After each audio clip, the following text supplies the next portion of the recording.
বিশ্বকাপের শেষ ১৬তে উঠেছে স্পেন ও পর্তুগাল। এই দুই দলই মুখোমুখি হবে রাউন্ড অফ 16-এর খেলায়। তার আগে গত রাতের রাউন্ড অফ 32-তে স্পেন ৩-০ গোলে হারায় অস্ট্রিয়াকে।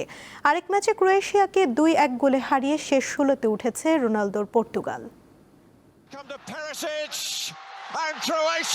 রোমাঞ্চ, উত্তেজনা সবকিছু যেন জমা ছিল দ্বিতীয়ার্ধের জন্য। প্রাণহীন প্রথমার্ধের পর দারুণভাবে জমে ওঠে ম্যাচ। এগিয়ে গেল ক্রোয়েশিয়া,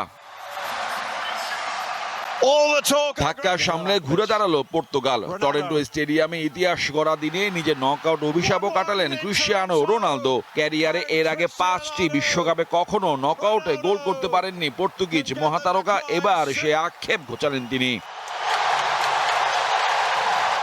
যোগ করার সময় দ্বিতীয় গোল করে জয়ের জন্য যখন অপেক্ষায় তারা, তখনই নতুন করে নাটকীয়তা।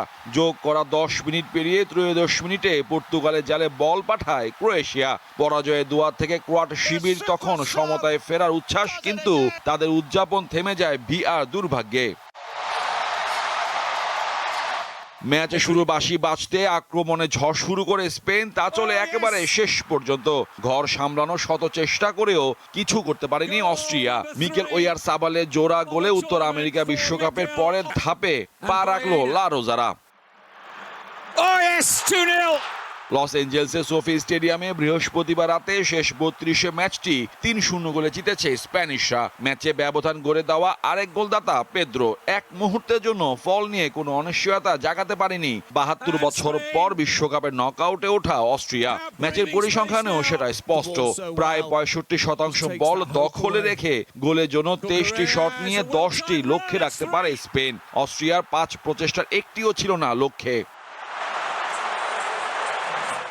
2006 বিশ্বকাপে সুইজারল্যান্ডের পর প্রথম ইউরোপিয়ান দল হিসাবে প্রতিযোগিতাটির কোনো আসরে প্রথম 4 ম্যাচে যা লক্ষ্য তো রাখতে পারল স্পেন। কেপ ভার্দে বিপক্ষে হতাশাজনক গোলশূন্য ড্রয়ের পর টানা 3 জয়ের পথে কোনো গোল হজম করেনি তারা।